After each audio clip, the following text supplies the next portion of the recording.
Hello everyone. पिछले video में हमने रेट ऑफ रिएक्शन के बारे में देखा।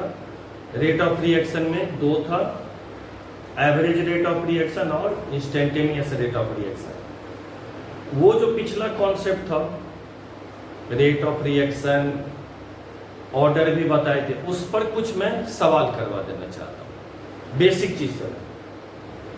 मैं लिखा हूं सवाल, ए reaction follows the given concentration time graph, the rate for this reaction at 20 second will be। आपके सामने दो ग्राफ लिखे हैं, दोनों में हमें रेट निकालना है और 20 सेकंड पे निकालना है। दो ग्राफ दिए हैं, दोनों में रेट निकालना है। कॉन्सेंट्रेशन और टाइम का ग्राफ है। मोलरिटी को भी कॉन्सेंट्रेशन कहते हैं, तो कॉन्सेंट्रेशन टाइम का ग्राफ है, हमें रेट निकालना है। दो ग्राफ है, ये बहुत ही एलिमेंट्री ग्राफ सब होता है। इसको कैसे बनाएंगे? दोनों ग्राफ अलग है, जबकि दोनों ग्राफ में डेटा सेम है। इधर भी टाइम का डेटा सेम है, कॉन्सेंट्रेशन टाइम कॉन्सेंट्रेशन, लेकिन दोनों ग्राफ में अंतर है। ये ग्राफ एवरेज रेट का है, एवरेज रेट, और ये ग्राफ इंस्टेंटेनियस रेट का है। दो आपको बताए थे, एवरेज रेट में टाइम इंटरवल ज्यादा होता है, इंस्टेंटेनियस रेट में टाइम इंटरवल कम होता है। तो ये जो ग्राफ है ये एवरेज रेट का है। कैसे समझेंगे? तो मैं पिछली क्लास में बोला था कि जब आपको एवरेज रेट कहेगा निकालने के लिए, उस पॉइंट पर टेंजेंट ड्रॉ करेंगे। इस ग्राफ में देखिए टाइम रेट निकालना है 20 सेकंड पर, लेकिन यहाँ पर देखिए टेंजेंट ड्रॉ किया हुआ है, देगा आपको सवाल में इस तरह। इसमें ऐसा कुछ नहीं है, पूछ रहा आपको 20 सेकंड पे निकालने के लिए। तो यहाँ पर रेट इक्वल्स टू के, या rate equals to change in concentration upon change in time.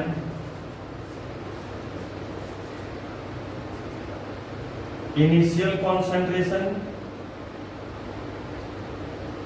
और फाइनल कॉन्सेंट्रेशन, तो हमें कितना निकालना है? 20 पर। तो फाइनल कॉन्सेंट्रेशन है 0.2, initial 0, final time t 20, rate हो गया 1 × 10⁻⁻² मोलरिटी पर सेकेंड, या rate equals to 1 × 10⁻² mole per litre into second. हमें 20 सेकेंड पे लाना है, तो 20 सेकेंड का हमारा कॉन्सेंट्रेशन फाइनल कितना है? 0.2, और टाइम फाइनल कितना हो गया? 20। एवरेज हो गया ये टाइम इंटरवल ये हो गया ये वाला, और कॉन्सेंट्रेशन का इंटरवल ये हो गया इसमें। जबकि सब कुछ सेम है, 20 ही पर निकालना है हमें, लेकिन सब कुछ सेम है। लेकिन इसमें हमें इसमें निकालना है, लेकिन हमें इसमें टेंजेंट दे दिया ऐसे, थोड़ा बाइक से दिखेगा, ऐसे टेंजेंट ड्रॉ करना पड़ेगा ऐसे, क्योंकि हमें 20 सेकंड पे लाना है।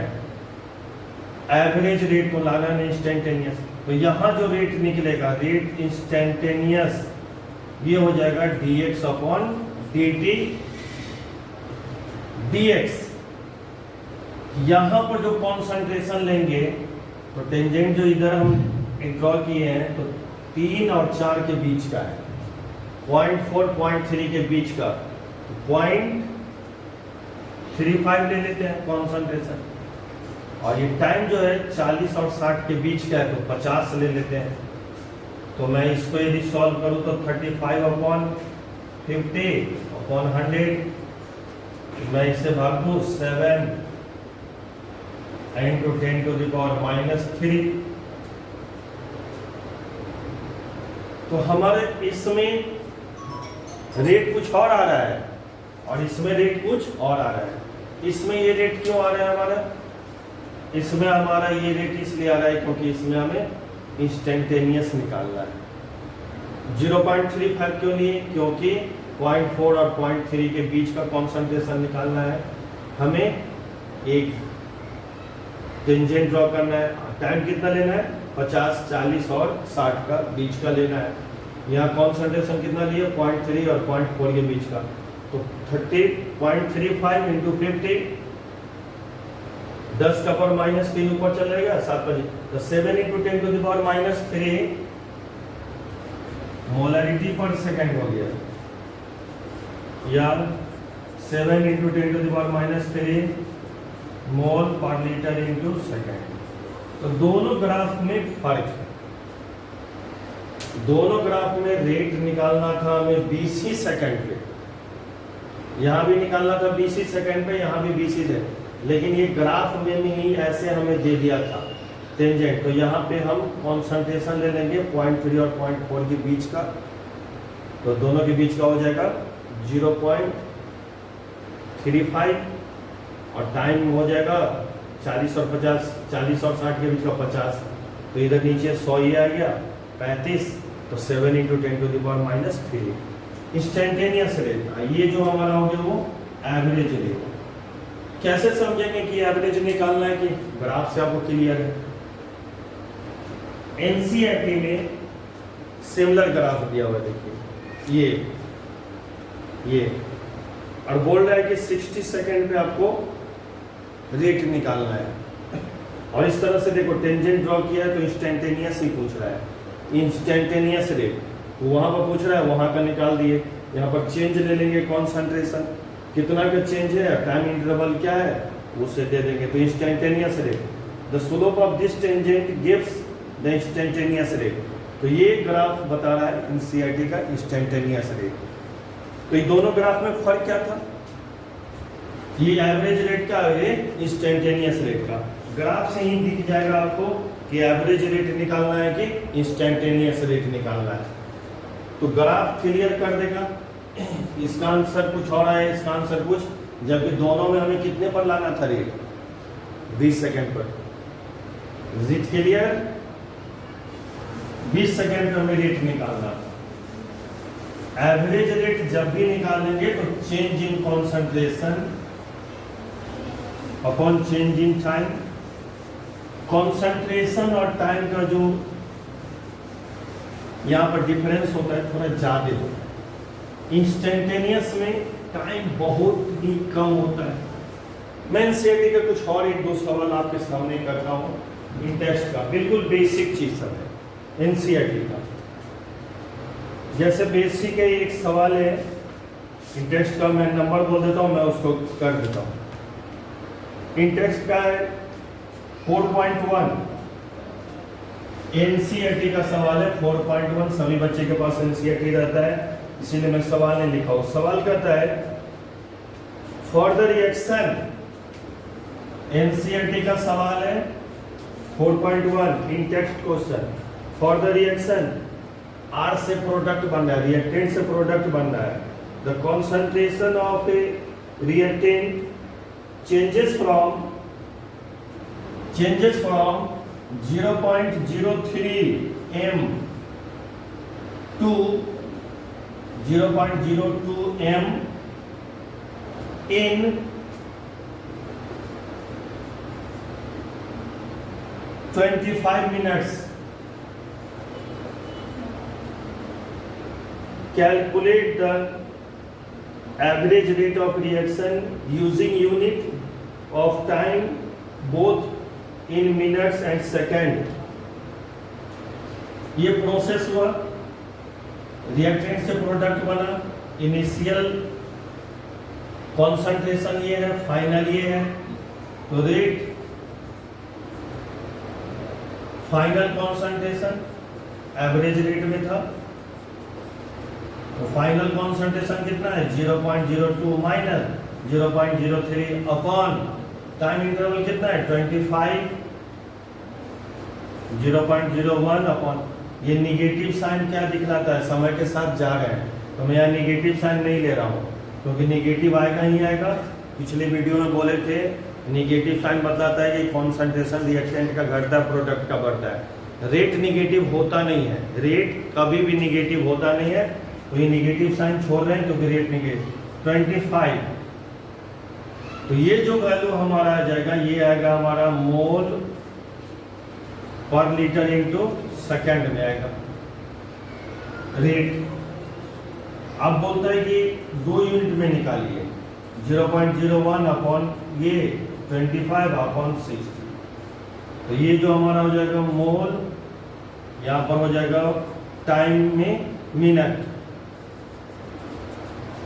मोल पर लीटर पर मिनट, यहाँ पर हो जाएगा मोल पर लीटर इंटू सेकेंड, भाग दे के लिए आएंगे।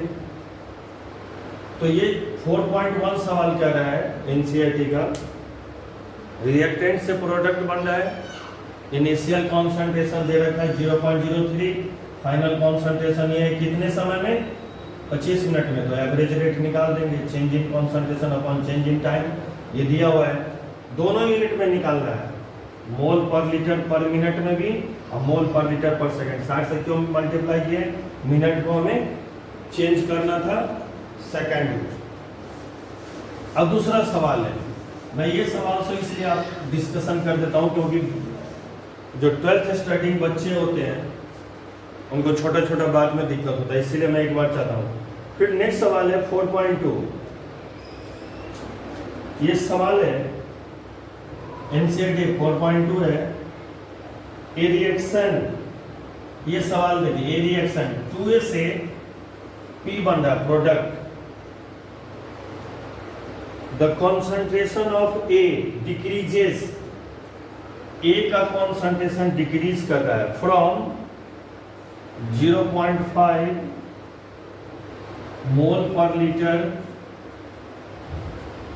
To 0.4 mole per litre. ये रिएक्शन दिया हुआ है, 2A से प्रोडक्ट बन रहा है, ए का कॉन्सेंट्रेशन घट रहा है 0.5 से जा रहा है 0.4 इन 10 मिनट्स। टाइम भी दे रखा है कितने मिनट्स में, 10 मिनट्स में। Calculate the rate during this interval in minute. ये रिएक्शन दिया हुआ है, ए का कॉन्सेंट्रेशन इनिशियली ये था, फाइनल ये है, इतना समय में हमें रेट निकालना है। तो देखिए इस तरह का जब देख तो थोड़ा अलर्ट हो जाइएगा।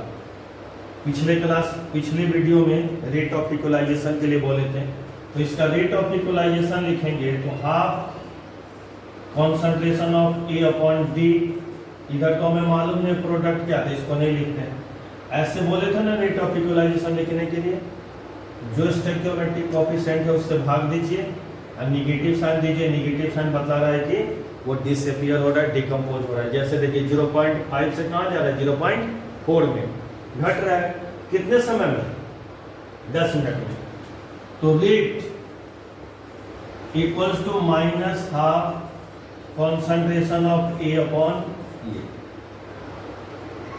अब निकालना है रेट, हमें इसका कॉन्सेंट्रेशन दे रखा है, तो रेट इक्वल्स टू हो जाएगा माइनस हाफ। ये सब बहुत ध्यान रखना है, इसका वैल्यू कितना दे रखा वो 0.4 minus 0.5 upon 10, minus minus plus 0.1 upon 20, 1 upon 200, 5 यदि भाग देंगे 5 इंटू 10⁻³ मोल पर लीटर इंटू सेकेंड।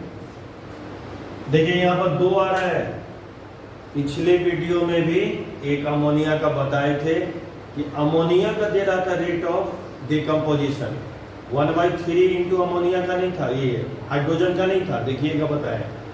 यहाँ पर किसका डिकम्पोजिशन दे रहा है, ए का, मतलब ये दे रहा है, ये 2 आप अलग रहेंगे। स्टोइकियोमेट्रिक कोएफिशिएंट से भाग देंगे। निगेटिव साइन क्यों देते हैं, क्योंकि वो समय के साथ जा रहा है। तो इस तरह का इक्वेशन दे तो ऐसे ही निकालना है, ध्यान रखना है, ऐसे ही नहीं फटाक से लगाएंगे। इस तरह यदि बनाते जो पिछले वाले सवाल में किए हैं तो इस तरह में ये गलत होता, ये हाफ लेके चलना पड़ेगा क्योंकि स्टोइकियोमेट्रिक कोएफिशिएंट दिया हुआ है 2। तो इस तरह का जो सवाल रहेगा, छोटा छोटा सवाल है, मैं इसलिए कर देता हूं ना ताकि आप बनाना शुरू कर दें। और जब तक सवाल नहीं बनाएंगे तब तक वो थ्योरी ढंग से। ये 4.2 था, एनसीईआरटी का 4.3 है। फॉर ए रिएक्शन, मैं इंटेक्स सवाल से डिस्कशन कर लेता हूं। For a reaction the rate law is given, इस रिएक्शन के लिए रेट लॉ दे रहा है। रेट लॉ किसे कहते हैं मैं बताया हूं आपको। ए का पावर हाफ है, बी का पावर 2 है। What is the order of the reaction, ये रिएक्शन है, ये रेट लॉ है।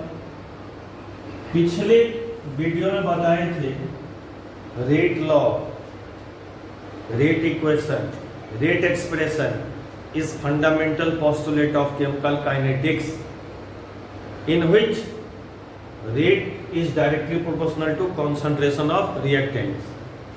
दूसरा आपको ये बोले थे किसी भी कंप्लीट बैलेंस इक्वेशन से ऑर्डर प्रोवाइड नहीं किया जाता है। इससे यदि हम लोग लिखते अपने मन से तो इसका होना चाहिए था इस तरह से पावर 1 पावर 1, क्योंकि स्टोइकियोमेट्रिक कोएफिशिएंट 1 1 है, जबकि ये गलत है। मुझे ये रिएक्शन दिया, इस रिएक्शन के लिए ये रेट लॉ दिया है, ये रेट लॉ दिया है, तो यहाँ पे रेट लॉ के अनुसार पूछता है ऑर्डर। तो यहाँ पर तो लिख सकते हैं ना, मैं लिखता हूँ order of reaction with respect to a half power provided in rate concentration is called order, power provided in rate concentration is called order. Order of reaction with respect to B to overall order, overall order में क्या बताए थे, add हो जाएगा, add कर देंगे overall order. तो सवाल में क्या पूछ रहा था हमसे, what is the order of the reaction, तो ऑर्डर ऑफ रिएक्शन दोनों जुड़ जाएगा 2.5। तो ऑर्डर कुछ भी हो सकता है, फ्रैक्शन हो सकता है, जीरो हो सकता है, निगेटिव पॉजिटिव कुछ भी हो सकता है। बताएं कैसे निकालें, किसी भी कंप्लीट बैलेंस इक्वेशन से ऑर्डर नहीं दे सकते हैं, तो ऑर्डर ऑफ रिएक्शन ओवरऑल क्या हो जाएगा, सब जुड़ जाएगा, पिछले वीडियो में बताया। नेक्स्ट है 4.4, ये 4.4 भी अच्छा सवाल है, ये in-text. The conversion of molecules X to Y, X से Y जा रहा है, follows second order kinetics। A से X से Y जान रहा है, ये second order है। If concentration of X increase 3 times, how will it affect the rate of formation of Y? दिया है, इसका हम रेट लॉ लिखते हैं। इसका रेट लॉ पहले लिखना हमें, तो rate law equals to the rate concentration of reactant. Rate law कैसे लिखते हैं, rate directly proportional to concentration of reactant, तो कॉन्सेंट्रेशन ऑफ रिएक्टेंट x है, इसका पावर 2 कर रहे हैं। पावर 2 क्यों किए, क्योंकि ये बोल रहा है कि सेकेंड ऑर्डर है, सवाल में क्या बोल रहा है, सेकेंड ऑर्डर का काइनेटिक्स है। पावर 2 क्यों किए, क्योंकि सवाल में ही बोल रहा है कि सेकेंड ऑर्डर काइनेटिक्स है। रेट लॉ कैसे लिखते हैं, तो रेट लॉ लिखते हैं, पिछली क्लास में ही बोले, rate directly proportional to concentration of reactant, तो रिएक्टेंट यहाँ पर x है। अब पावर 2 क्यों किए, क्योंकि सेकेंड ऑर्डर बोल रहा है। ये रेट हो गया, इनिशियल हो गया, ऐसे लिखिए, या रेट इक्वल्स टू के x का पावर 2, ऐसे लिखिए, ये इनिशियल, ये रेट कांस्टेंट है। अब सवाल में क्या रहा है कि A का कॉन्सेंट्रेशन 3 गुना बढ़ा दिए, तो बताइए Y कितना ज्यादा फॉर्म करेगा। तो A का कॉन्सेंट्रेशन 3 गुना बढ़ाए, तो मैं इसको ऐसे लिखता हूँ, R1 equals to K x का पावर 2। अब R1 K 3x का पावर 2, 3x क्यों किए, क्योंकि 3 गुना बढ़ाया है, तो R1 इक्वल्स टू हो जाएगा K x का पावर 2 इंटू 9 बाहर कर लिए, इतनी की जगह R रख देते हैं, तो ये हो जाएगा R1 इक्वल्स टू 9R, इतने की जगह R रख दिए। तो रेट ऑफ फॉर्मेशन Y का 9 टाइम्स हो जाएगा। क्यों 9 गुना हो जाएगा? क्योंकि इसका पावर 2 है। 2 क्यों लिख दिए? क्योंकि सवाल में ही कह रहा है कि ऑर्डर सेकंड है, इसका ऑर्डर सेकंड है, इसको 3 गुना तो 9, 9 बाहर हो जाएगा, 9 बाहर हो जाएगा, इसके जगह को हमने ये रख दिया। तो रेट ऑफ फॉर्मेशन जो आपसे पूछ रहा था, how will it affect the rate of formation of Y, Y का रेट ऑफ फॉर्मेशन 3 गुना ज्यादा हो जाएगा। किससे? जब हम कॉन्सेंट्रेशन ट्रिपल करेंगे। तो ये था कि इनिशियल कॉन्सेंट्रेशन को आप इतना से बदल दे रहे हैं तो क्या होगा। तो ये सब तरह का सवाल आप धीरे धीरे लिखेंगे तो बनना शुरू होगा तो थ्योरी समझ में आने लगेगा, बनना शुरू हो जाएगा। तो कुछ और सवाल, 3 सवाल लिखे हैं इसी से related. How will the rate बराबर दिया हुआ है, ऐसे ही इक्वेशन दिया हुआ है, रेट इक्वल्स टू दिया हुआ है के concentration of SO2 power 1, concentration of O2 power 1, power 1 दिया हुआ है, ये concentration of SO2, concentration of O2 of reaction change if the volume of the reaction vessel is tripled. अब देखिए इसमें वॉल्यूम का बात कर रहा है।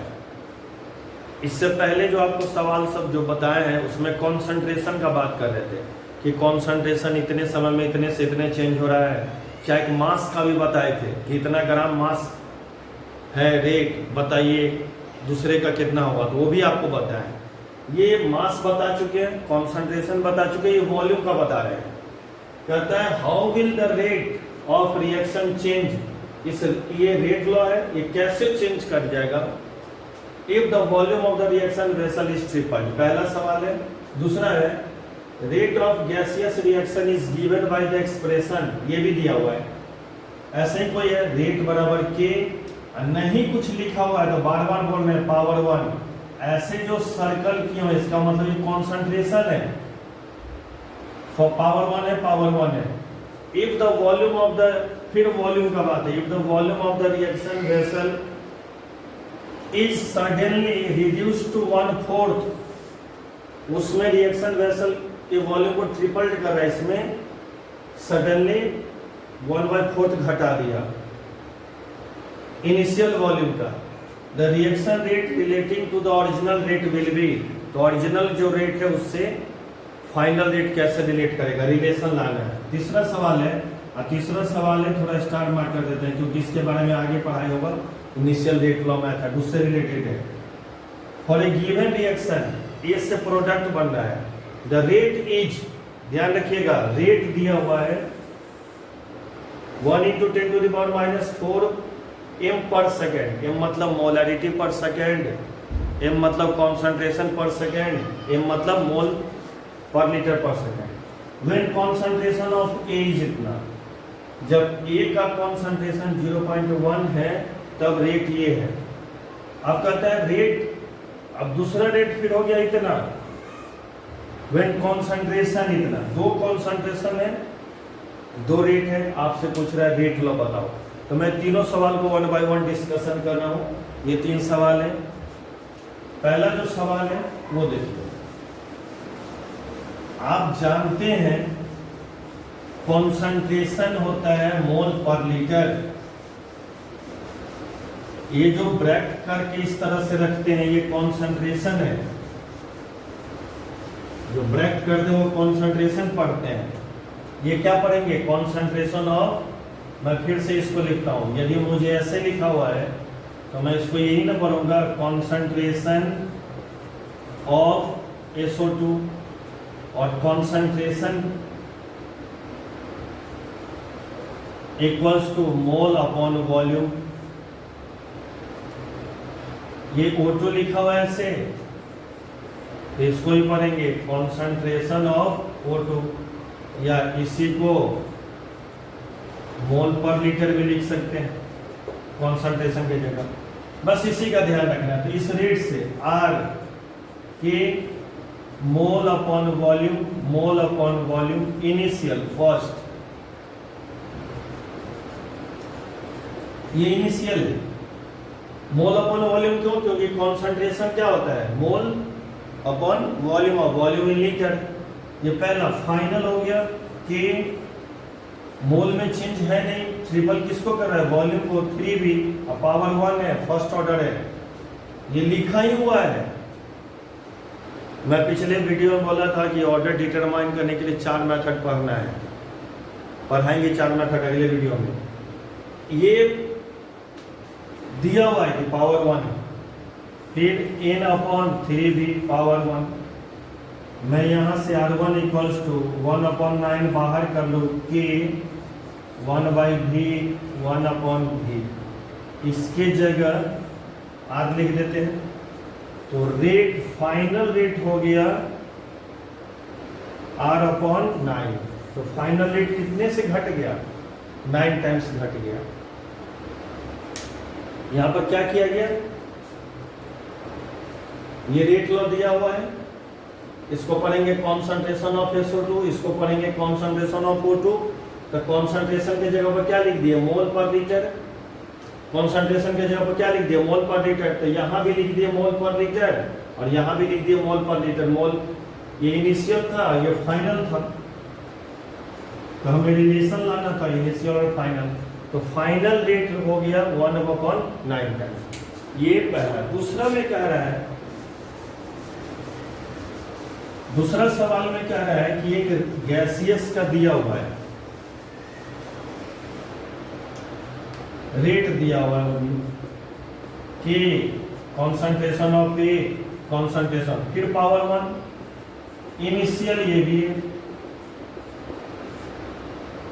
कि 1 मोल अपॉन वॉल्यूम।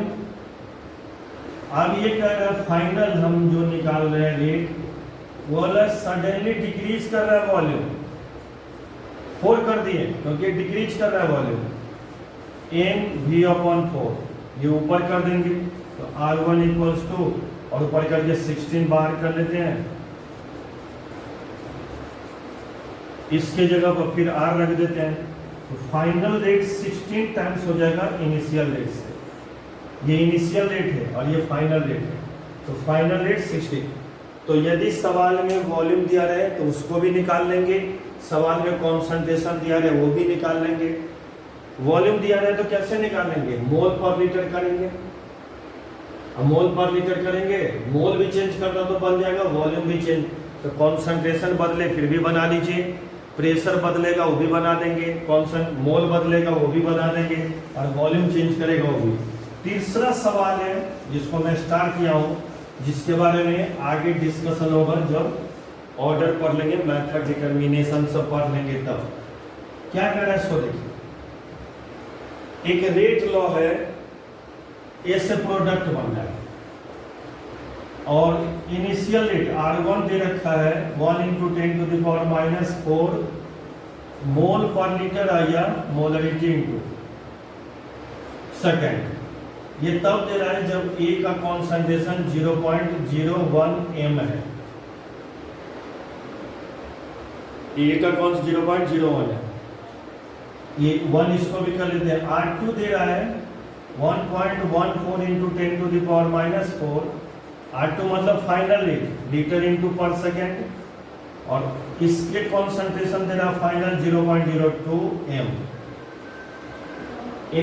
इस रिएक्शन के लिए, ये रिएक्शन मतलब ए से प्रोडक्ट बना है, उस ए से प्रोडक्ट के लिए इनिशियल रेट है ये और इनिशियल कॉन्सेंट्रेशन ये है, फाइनल रेट ये है, इनिशियल फाइनल कॉन्सेंट्रेशन ये है। बोलता रेट लॉ लिखो तो इस तरह का चीज आएगा आगे इनिशियल रेट लॉ मेथड में। रेशियो ले लेना हमें, R1 इक्वल्स टू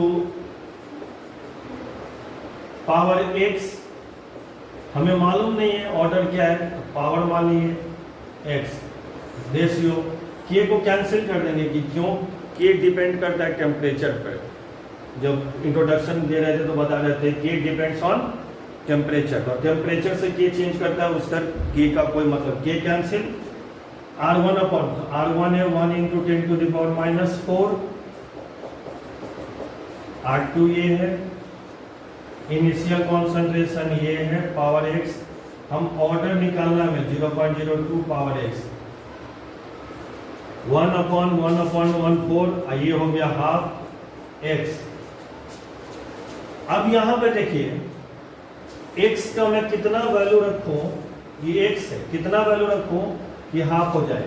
तो यदि मैं इसके जगह पे 1/2 का पावर हाफ कर दूं तो इसको क्या लिखेंगे, 1/, इतना लिख सकते हैं कि नहीं।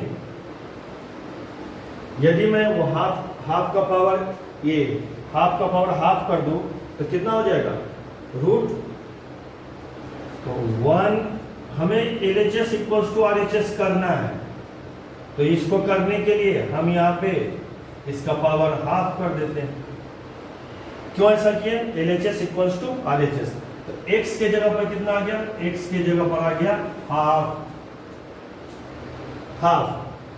अब हाफ आ गया, हमें रेट लॉ लिखना है, तो रेट लॉ कैसे लिखेंगे, from this equation rate law हो जाएगा रेट के कॉन्सेंट्रेशन ऑफ ए का पावर हाफ, ये हो गया। अब इसी को माइनस dA/dt के कॉन्सेंट्रेशन ऑफ ए का पावर हाफ, इसी रेट की जगह पर लिख दिया है। इस तरह लिखने का मतलब होता है डिफरेंशियल रेट लॉ। ऐसे लिखे दोनों। पावर हाफ कहां से आया, मुझे दो रेट दिया रहे किसी सवाल में, दो कॉन्सेंट्रेशन दिया रहे, दोनों का रेशियो ले लीजिए, ऑर्डर मिल गया तो from this equation rate law लिख दिए। यहाँ पर पावर x था, x का वैल्यू हमारा कितना आ गया था, हाफ, तो हाफ रख दिए यहाँ पर। तो इस तरह का सवाल सब है। ये सवाल आपको आगे भी बताएंगे, जब ओस्टवाल मेथड पढ़ेंगे तो आगे भी आपको बताएंगे इस तरह के सवाल सब।